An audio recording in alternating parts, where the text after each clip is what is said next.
Hello students, welcome to zoology class. Till last class we studied about characteristic features of hierarchy level of classification. We started with species, genus, family, order, class, phylum, and we saw about kingdom. And today we are going to see nomenclature. Nomenclature is giving a name, giving exact name and following the name universally is called as nomenclature.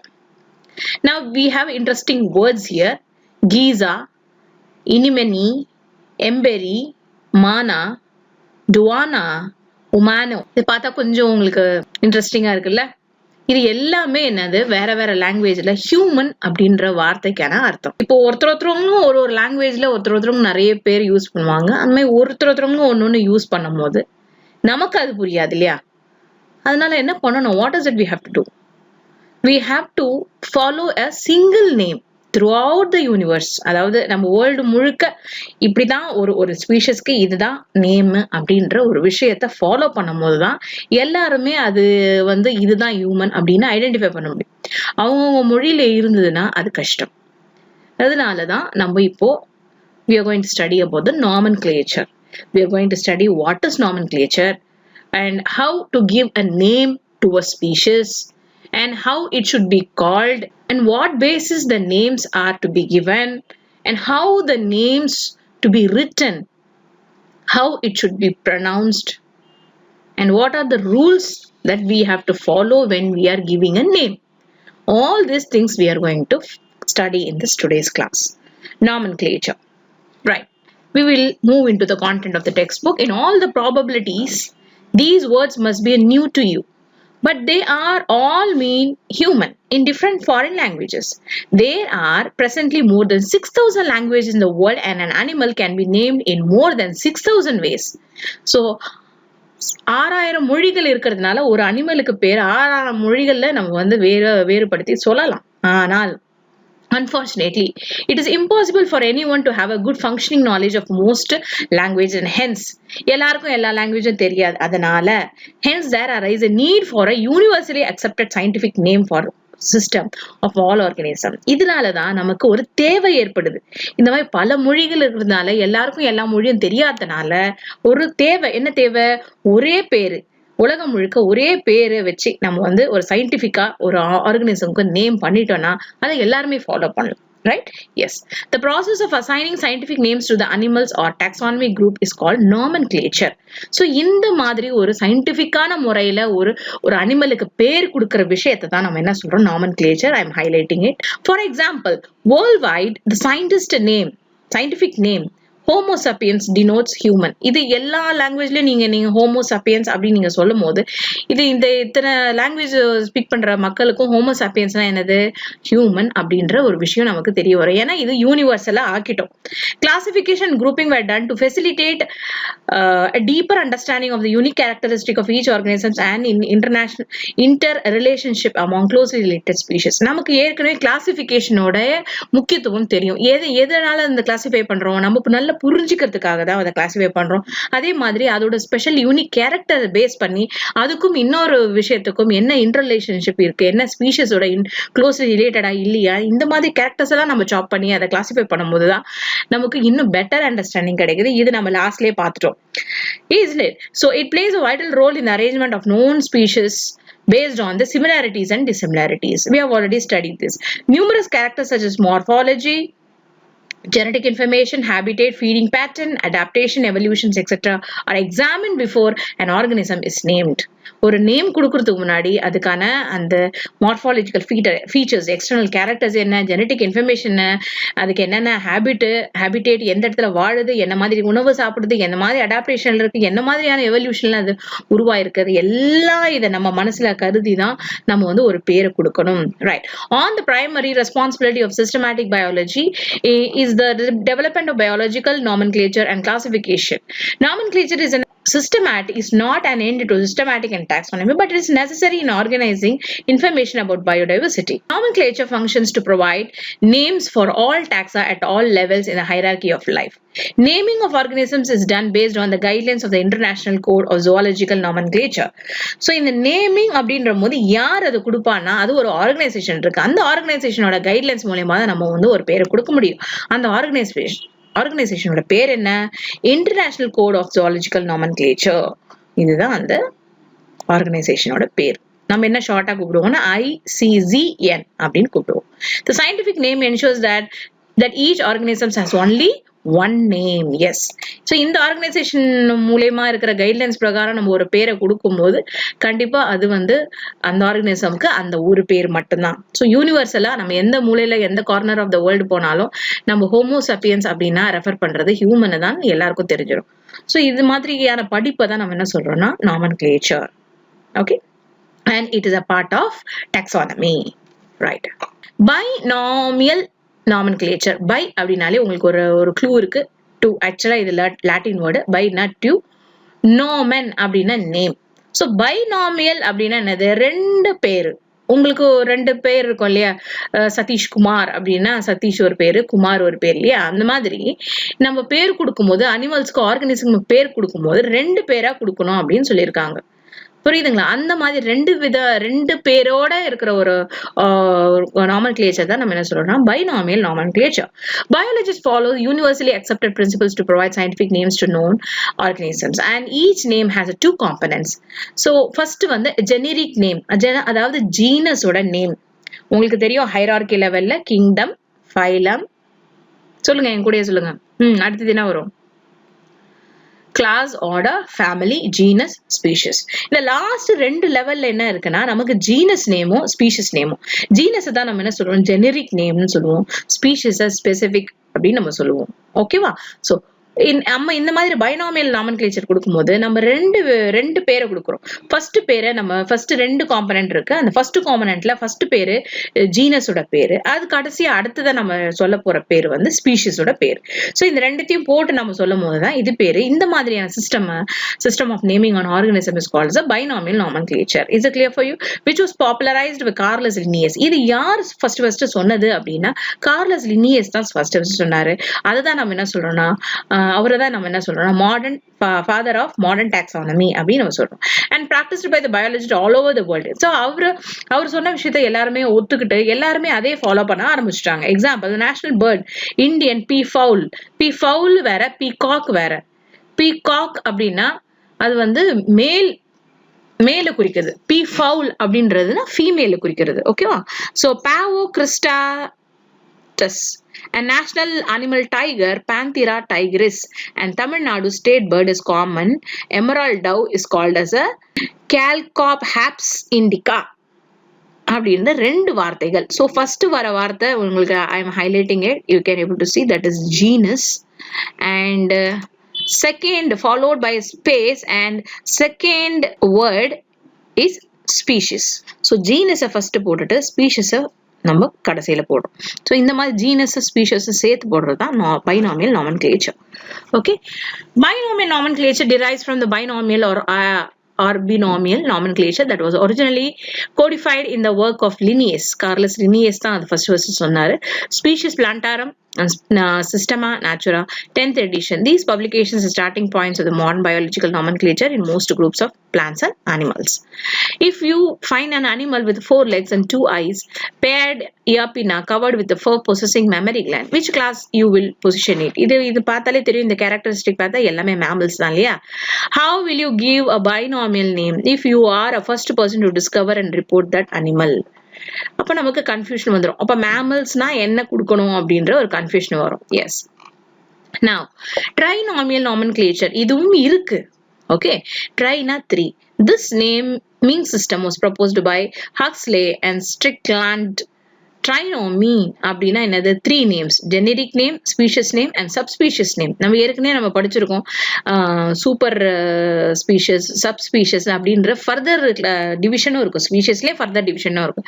இப்போ இவங்க என்ன சொல்லியிருக்காங்கன்னா genus name first, species name second and third subspecies நேமும் போடணும் அப்படின்னு இருக்காங்க. அந்த மாதிரி போட்டா அது பேரு ட்ரைனாமியல் நாமென்க்ளேச்சர். இந்த ஃபர்ஸ்ட் ரெண்டுத்திலே வச்சு நம்ம கண்டுபிடிச்சலாம் அது என்ன ஸ்பீஷிஸ்னு சொல்லிட்டு. ஓகேவா? when member of any species which have large variation than the trinomial system is used. அப்போ ஒரே ஸ்பீஷிஸ்ல பலவிதமான அதாவது கேட்டகரிஸ் சப்ஸ்பீஷிஸ் இருக்கும்போது நம்ம வந்து அதுக்கு வந்து அந்த மாதிரி நம்ம பேர் கொடுக்க முடியாது இல்லையா? அதனால அந்த சப்ஸ்பீஷிஸோட பேரை கொடுத்தா அது இன்னும் கூட கிளாரிட்டி கிடைக்கும்ன்றனால ட்ரைனாமியல் நாமென்க்ளேச்சர் we follow.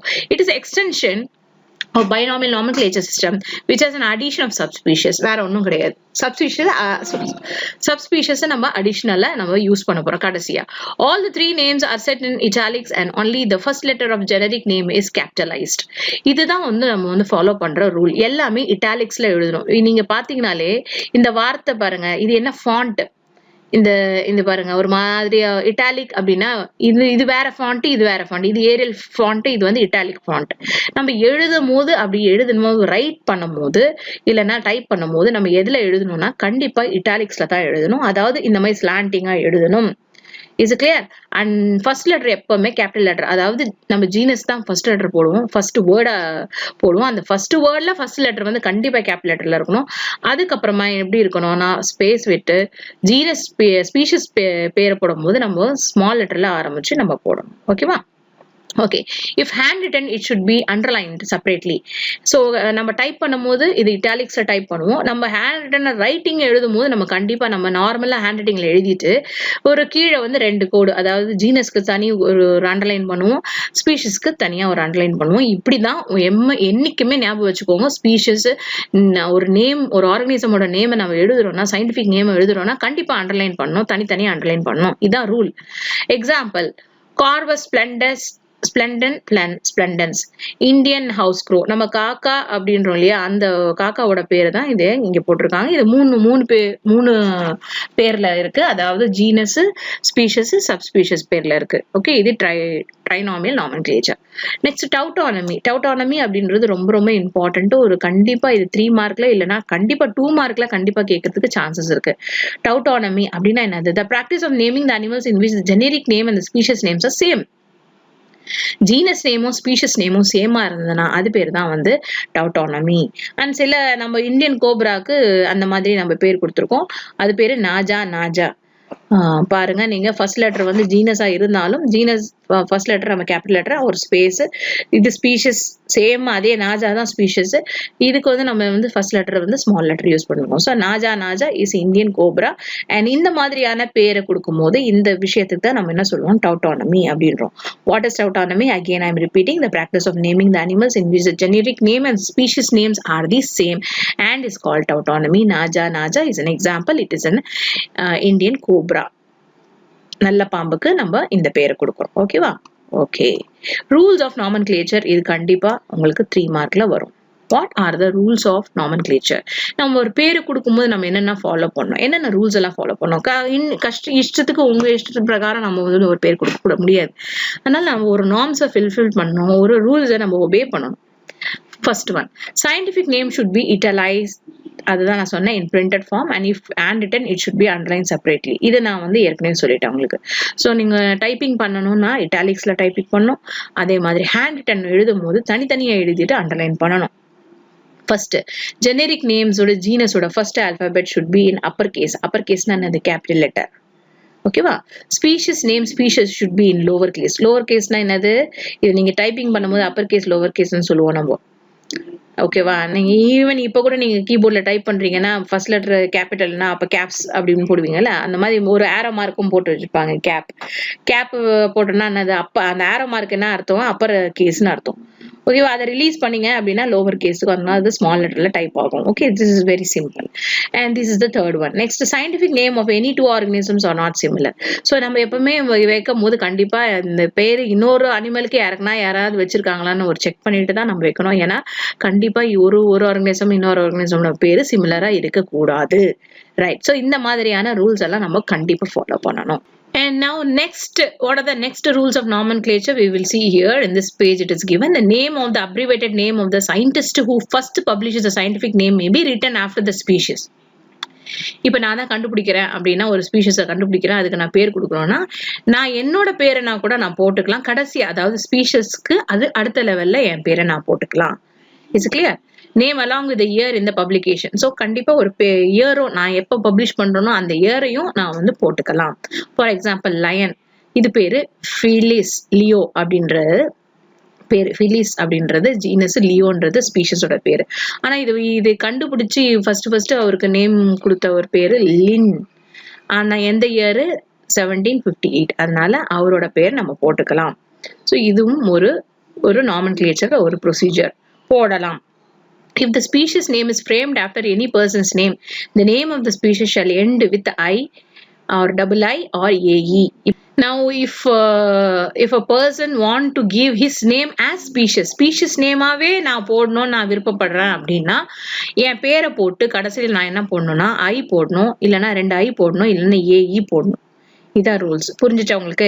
இது வேற இது வந்து என்னோட ஸ்பீஷஸுக்கு அதுக்கு அடுத்ததா என்னோட பேரை நான் அட்டாச் பண்ணிக்கலாம். இல்லைன்னா என் பேரை நான் ஸ்பீஷஸ் பேரா வைக்கணும் அப்படின்னு நான் ஆசைப்படுறேன்னா அந்த ஸ்பீஷஸ் பேரோட கடைசி லெட்டர் வந்து ஐயா இருக்கணும், இல்லை 2 ஐயா இருக்கணும், இல்லைன்னா ஏஇல முடியணும். இதுதான் rule. So these are the நம்ம வந்து ஒரு 6 ரூல்ஸ் நாமென்க்ளேச்சர் படிச்சிட்டோம். For example, new species of a ground dwelling lizard. இதோ இங்கே கொடுத்திருக்காங்க 3 mark. Question என்ன? What are the rules to be followed for nomenclature, or what are the rules of nomenclature? இதுக்கு நீங்க இந்த ஆன்சரை நீங்க எழுதணும். Okay, next concept of species. Species is the basic unit of classification. The term species was coined by John Ray and his book Historia Generalis Plantarum. 3 volumes in 1693 describes species as a group of morphological similar organisms arising from a common ancestors. இதை நம்ம ஏற்கனவே படிச்சிட்டோம். ஸ்பீஷஸோட definitions ரொம்ப important. இந்த term யார் coin பண்ணதுன்னா John Ray. அவரோட புக்கில் இந்த விஷயத்தை எழுதியிருக்காரு. Okay, next Carolus Linnaeus in his book Systema Naturae அவரும் என்ன சொல்லியிருக்காரு? Species is the basic unit of classification. Basic unit. இப்போ ஒரு வீடு கட்டுறீங்க அப்படின்னா முக்கியமான வீடு கட்டுறதுக்கு முக்கியமான யூனிட் என்ன? அந்த யூனிட்டை வச்சுதான் முழு வீடே கட்டுறீங்க. அந்த யூனிட் பேர் என்னது? ஒரு யூனிட் பேரு ஒண்ணுதான். நம்ம என்ன சொல்றோம்? ஒரு செங்கல். அந்த செங்கலை வச்சுதான் முழு வீடும் கட்டுற மாதிரி இந்த கிளாசிபிகேஷனுக்கு ஒரு யூனிட்டா நம்ம அதை ஒரு விஷயமா நம்ம எடுக்கிறோம் அப்படின்னா அது என்ன விஷயம்? அதுதான் species, basic unit of classification. ஓகேவா? ரைட். ஸோ அதுதான் கான்செப்ட் ஆஃப் ஸ்பீஷிஸ். இங்கே கொடுத்துருக்காங்க பாருங்க. Species is the basic unit of classification. இந்த விஷயத்த ஜான் ரே சொல்லியிருக்காரு. அதே டைம் சிஸ்டமா நேச்சுரல நம்ம கார்லஸ் லினியஸும் சொல்லியிருக்காரு. ஸோ ஸ்பீஷிஸை நம்ம எப்படி வந்து definition கொடுக்கிறதுனா ஏற்கனவே இதை படிச்சிட்டோம் நம்ம, இருந்தாலும் கொடுத்துருக்காங்க. Species can be defined as a group of organisms that have similar morphological and physiology and can interbreed to produce a fertile offspring. இது இன்னொரு வாட்டியும் எழுதிக்கோங்க. ஸ்பீஷஸோட டெஃபினிஷன் இங்க இருக்கு. In 1959, Charles Darwin in his book Origin of Species explained the evolutionary connection of species by the process of natural selections. அவரும் ஒரு ஸ்பீஷஸை பத்தி முக்கியமான விஷயங்கள்லாம் ரிவீல் பண்ணாரு 1959ல Charles Darwin. Okay, next tools for study of taxonomy. சரி, நம்ம டாக்ஸானமினா என்னன்னு படிச்சுட்டோம்.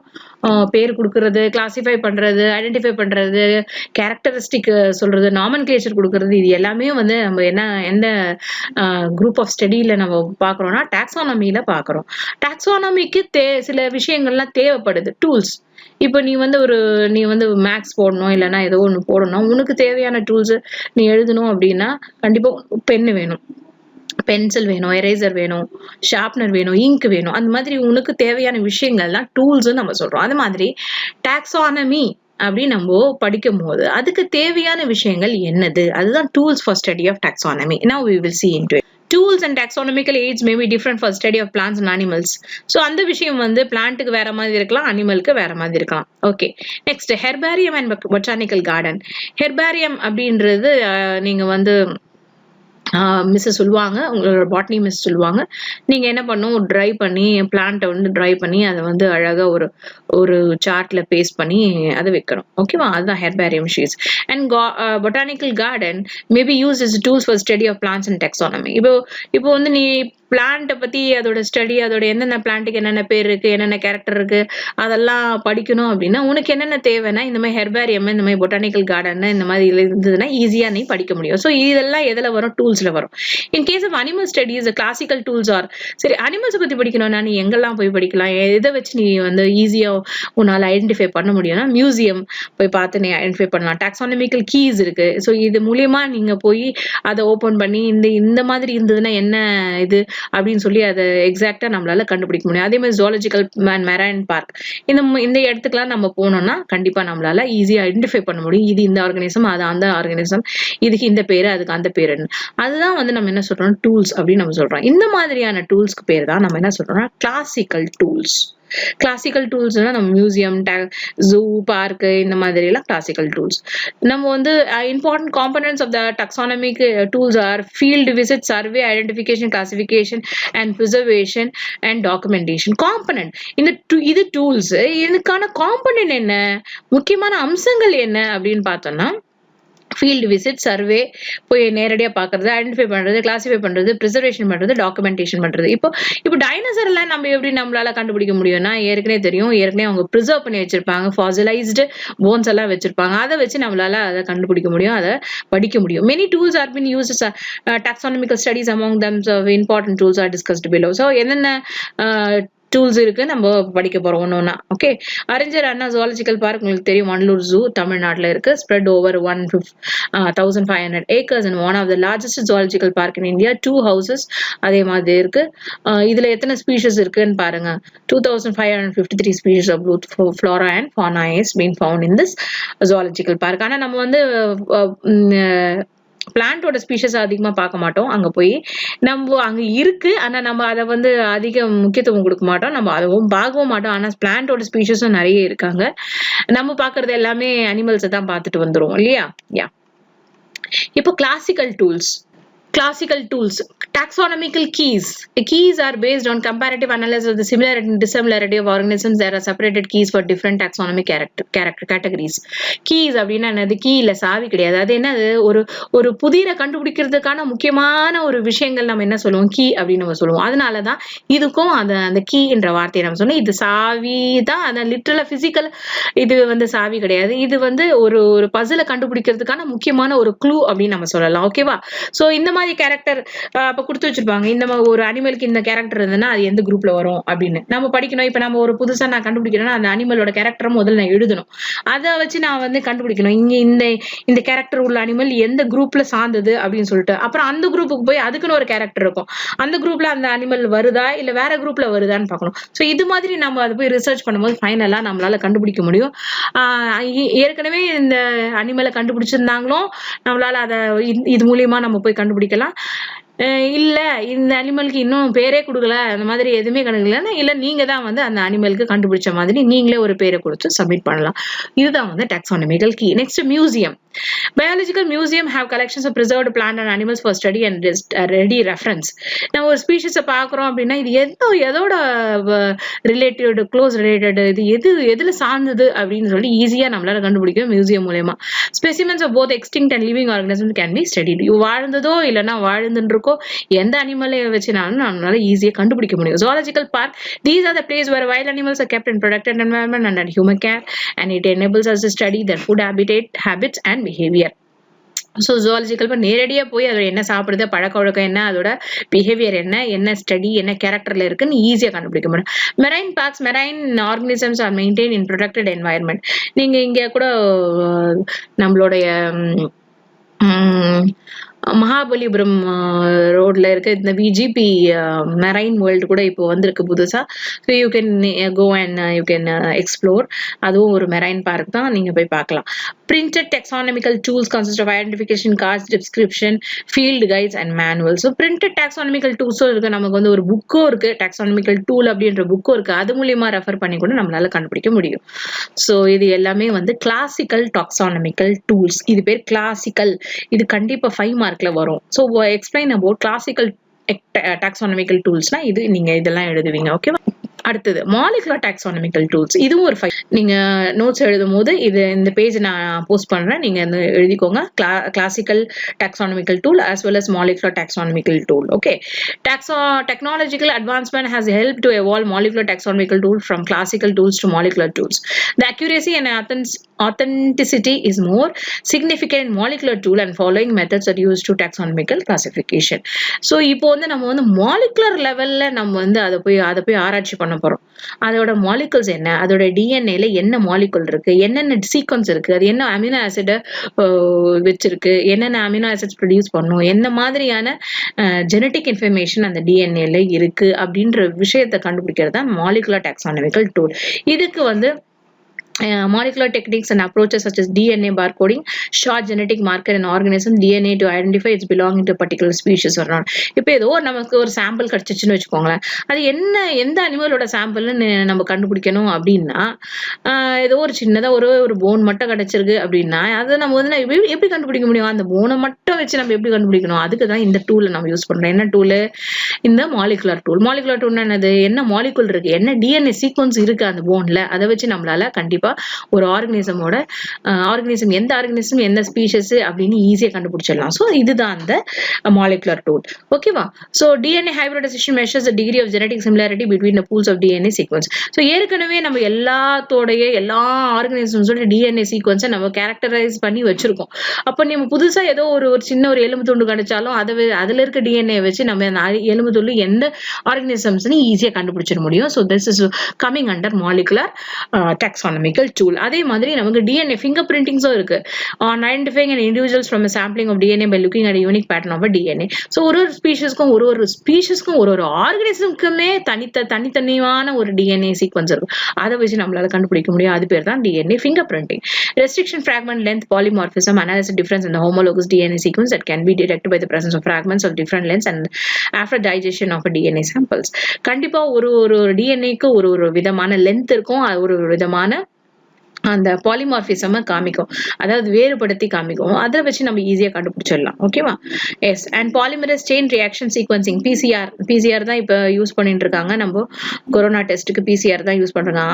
அது மூலியமாவும் சீக்வன்சிங்கும் அந்த ஒரு சின்ன அது பாலிமரேஸ் செயின் ரியாக்ஷன் சொல்றது ஒரு சின்ன சாம்பிள் ஆஃப் டிஎன்ஏ கிடைச்சாலும் அதை அதிகப்படுத்தி மேக்னிஃபை பண்ணி அது என்ன ஏதுன்னு ஆராய்ச்சி பண்றதா PCR. Okay, sequencing to amplify specific gene or a portion of gene are used as a taxonomical tool. Okay, next, automated species identification tool. It consists of a cyber tools. For example, cyber அப்படின்னா இப்ப நீங்க கம்ப்யூட்டர்ல தட்டினீங்கன்னா கூகுள்ல போனீங்கன்னா எல்லாமே கிடைக்கும். அந்த மாதிரி இப்ப நீங்க ஜுவாலஜிக்கல் அனிமலோட ஸ்பீஷஸோட பேருக்கு கண்டுபிடிக்கணும்னா எங்க போவீங்கன்னா இந்த மாதிரியான வெப்சைட்டுக்கு நீங்க போனீங்கன்னா எல்லா டீடைல்ஸும் கிடைச்சிரும். ஸோ ஒன்னொன்னுக்கும் ஒரு வெப்சைட் இருக்கு, ஒரு ஆர்கனைசேஷன் இருக்கு, அதை பத்தி நம்ம பார்க்க போறோம். ஃபார் எக்ஸாம்பிள் ALIS, இது automated leaf hopper identification system. So உங்களுக்கு ஒரு வெர்டிகலி கிடைச்சிச்சுன்னா அதை பத்தியான ரிசர்ச், அதை பத்தியான கம்ப்ளீட் டீடைல் இந்த ALIS, அதாவது ஆட்டோமேட்டட் என்னது, ஆட்டோமேட்டிக் ஸ்பீஷஸ் ஐடென்டிஃபிகேஷன் டூல், அதாவது கம்ப்யூட்டர் தான், இது ஃபுல்லாவே கம்ப்யூட்டர் டூல் தான். ஓகேவா? டெய்சி என்ற வெப்சைட்ல நீங்க போனீங்கன்னா டிஜிட்டல் ஆட்டோமேட்டட் ஐடென்டிஃபிகேஷன் சிஸ்டம், இது பொதுவா எல்லாத்துக்கும் யூஸ் பண்ணலாம். ABIS என்றது ஆட்டோமேட்டிக் பீ ஐடென்டிஃபிகேஷன் சிஸ்டம், இது வெறும் பீஸ் மட்டும்தான் அதுல இருக்கும். அதை பத்தியான கம்ப்ளீட் இன்ஃபர்மேஷன் அதுல இருக்கும். நீங்க எது வேணா உள்ள போய் சர்ச் பண்ணி நம்ம பாத்துக்கலாம். SPIDA, species identified automatically like spider, wasp and bee wings etcetera. So இது ஃபுல்லாவே அங்க இருக்கும். டிராவிங் அப்படின்னா ஹனிபியோட விங் ஐடென்டிஃபிகேஷன், அதோட என்ன ஸ்பீஷஸ், அந்த விங்கை வச்சே நம்மளால கண்டுபிடிக்க முடியும் என்ன ஸ்பீஷஸ், எந்த விதமான தேனி, அது மலை தேனியா இல்ல நாட்டு தேனியா, அந்த மாதிரி நிறைய விஷயங்களை நம்மளால கண்டுபிடிக்க முடியும். So these are the automated species identification tool. ALIS, DAISY, ABIS, SPIDA and drawing. So these are the computer tools. Okay, cyber tools. இதுவும் ஒரு 3 மார்க்ல கேட்கலாம். So classical taxonomical tool வந்து 5 மார்க்ல கேட்கலாம். Molecular taxonomic tools வந்து 5 மார்க்ல கேட்கலாம். And automated species identification tool அதாவது cyber tool வந்து 3 marks கேட்கலாம். Okay, and even 5 மார்க்ல கேட்கலாம் because more are there here. Neo-taxonomical tool, this is based on microscopic images to study molecular structure of cell organelle. Neo அப்படின்னா என்னது? இன்னும் அதிக அளவுல zoom பண்ணி பார்க்கிறது தான் வந்து நியோ. ஓகே, அந்த மாதிரியான எலக்ட்ரான் மைக்ரோஸ்கோபி இமேஜஸ் மூலமா நம்ம ரெஃபர் பண்ணிக்கலாம்.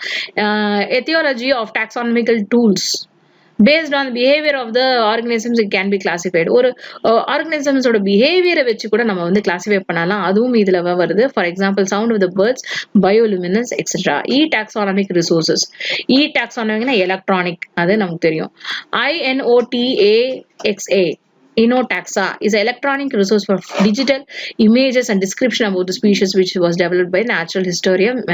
நம்ம வந்து ஒரு இமேஜ் போட்டாலே அதோட ஃபுல் இது நம்ம கம்ப்ளீட் இன்ஃபர்மேஷன் நம்ம வந்து இந்த வெப்சைட்டோ இல்லை இந்த ரிசோர்ஸ்ல இருந்து நம்ம கலெக்ட் பண்ணிக்கலாம். Okay, Inotaxa means integrated open taxonomic access. Okay, so we have come to the end of the lesson. So today we have studied about the nomenclature, binomial nomenclature, trinomial nomenclature, and we have also studied some tools which is helping for taxonomy. Classical tool படிச்சோம், அதே மாதிரி molecular tools படிச்சோம், and finally we studied the e-tools, automated species tools for taxonomy. So 3 important tools we have studied for taxonomy. With this we are completing our lesson. Hope you have understood, and we will be catching in the next class with a new chapter. Thank you and have a nice day. Bye bye.